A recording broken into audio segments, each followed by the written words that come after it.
When we see the Undertow, we say, let's go! Or is it heck no? I always get those two confused. Hey everybody, it's Dr. Volk, and last time on Ristar, we saved the planet Flora from that orb-flinging fiend 𝐟𝐸𝐬. And the world's flooding. It was safe on the Ark, don't worry. I'm just gonna grab this gem. So, we are here in a nice Atlantean society. If we come just to the left, right at the start here, I don't know why I'm missing so often, we immediately find the bonus stage. Now, this bonus stage is a bit tougher than the previous ones, but, it's actually pretty fine. It's just fine. So the treasure chest is down at the bottom of the room, and it seems like we can just swim down there and bump it. But now, once you do, the treasure's being swept away by the current, and we've got to chase it down and get it. Or, you know, just cut it off at the pass. I like this option more. And that'll make it a lot easier for you. We're gonna kill the sunfish, because it's possessed. So, it's a fairly Ow! Dang it. Yeah, you just keep running forward, and you can avoid all these flying fish here. Welcome to the planet Undertow, the obligatory water world of the game. We've got some Atlantean architecture in the background, which looks very Egyptian. See, look, there's an obvious pyramid in there, the Temple of 𝐿uxor, all that good stuff. The Egyptians, the Greeks, the Romans, the Muslims, they all had marvelous architecture. Imagine if we made architecture like that today. And I really adore the music in this stage. I love the music in this game, honestly. It's just fabulous. Listen to how it gets so triumphant. And then... Oh, watch out. Don't let him electrocute you. But, oh, hello. Ow! I forgot that he shot like a crab meat. How dare you? Notice how the graphics get brighter the closer you are to the surface. Now that is some glorious attention to detail. That's the power of 16-bit arcade graphics right there. Water levels are often maligned in video games, but I think this one works really well. It actually changes how the game is played in a positive way. Ristar has to swim instead of just walking normally while jumping higher, and although it can get a bit tough to get used to, water physics don't slow down the game like they do in Sonic. Okay, well, at least I've got some health, and this guy would like to not be alive anymore. That's perfectly fine.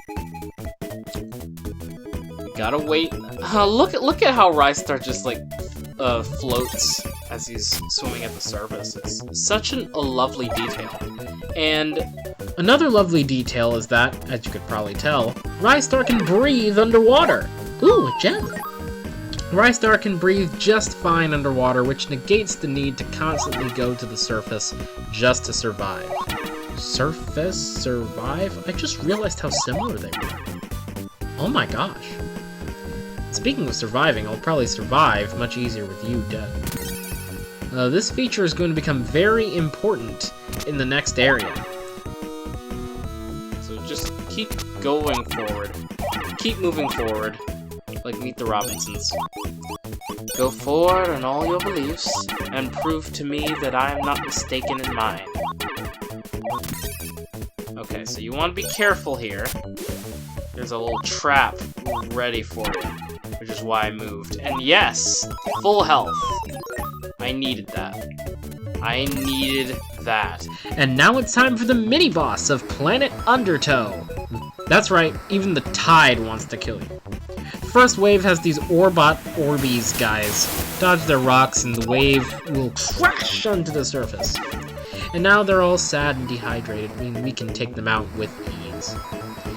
Next up, we've got sunfish shooting their eggs at us, I think? Yeah, just use your babies as weapons, you psychopaths.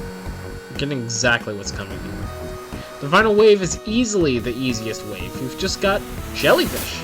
No projectiles, they're just electrifying their bodies, so you can just stand still in a safe spot. This mini-boss gave me a bit of trouble when I was younger, but it's no problem at all. Now let's see if we can get an actual okay score this time. Oh, no, we actually got worse.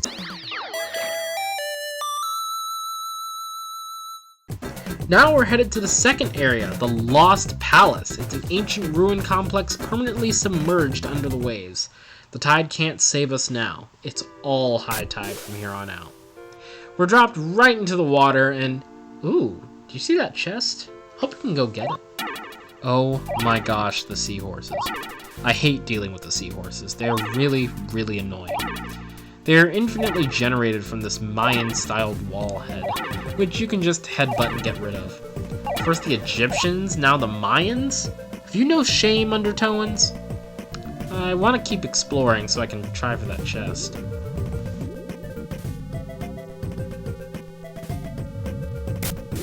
Oh! I forgot about this mechanic. Yep, the bubble stairs. Pay attention, you'll need this later. Just carefully hop from bubble to bubble and don't stay on too long. That wasn't too hard at all. We've got ourselves an extra life. That was completely worth it.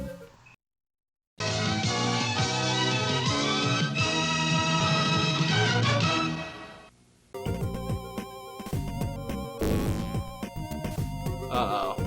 I don't think those things can hurt you. These things can hurt you, though. And I can't remember if killing those things automatically kills off all the seahorses as well. I think it does.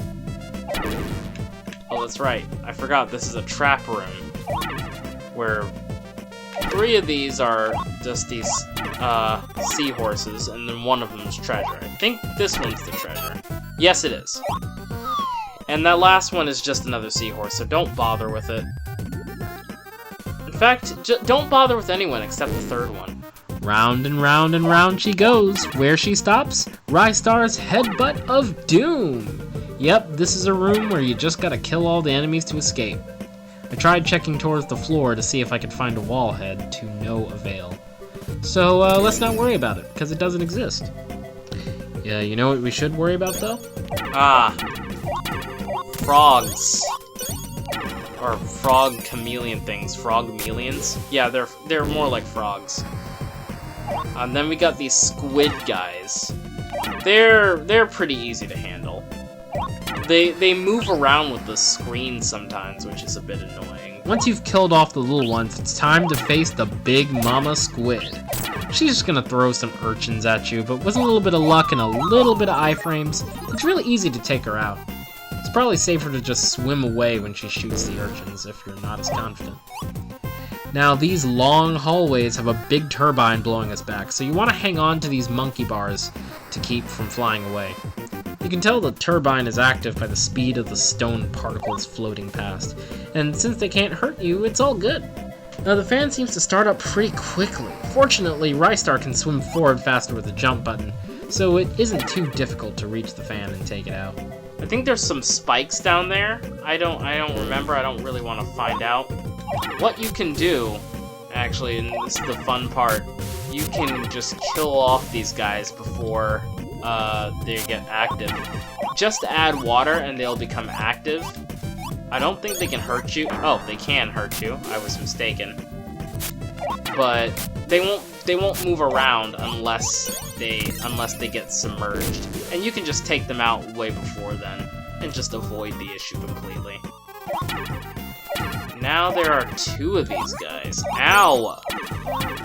I don't like that. That was mean. That was very mean, and you deserve death for that. That was not cool. Ow! I said these guys were easy. Yeah, they move around with the screen sometimes. Ow! And there's my first death. That's cruel. I'll go ahead and accept that death. It's honestly just much easier. Ugh, quit moving around. Come here. Yee. Big Mama Squid round 2. Just gotta be a bit more careful here. There we go. Ah, and look, I could have gotten some health. But no, I just had to get killed by a dumb squid. It's kind of what I get for being hit by an immobile seahorse. Just go ahead and grab onto this handle. Yeah, so there are spikes. And there are also bubbles trying to push you back as well. Unlike in Sonic, these bubbles are not helpful. They can only hurt you. When there are no handles to be seen, you've just gotta swim to these little hidey holes to prevent being thrown back like a droid fighting a Jedi.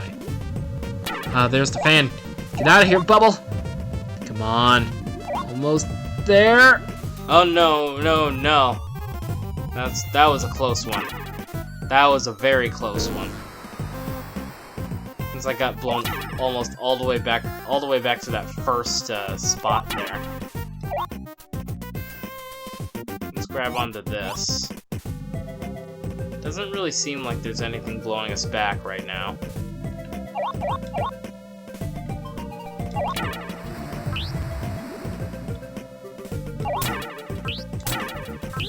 Ow, that was painful. But we get our health back, so that's perfectly fine. Get this gem. Now, there is a section with bubbles. I think this is it. With these bubbles are going to lead us to our next bonus area.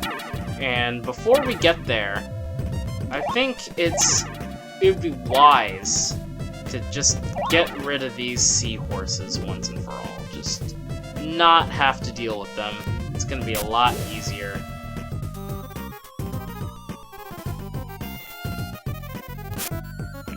Yep. Alright.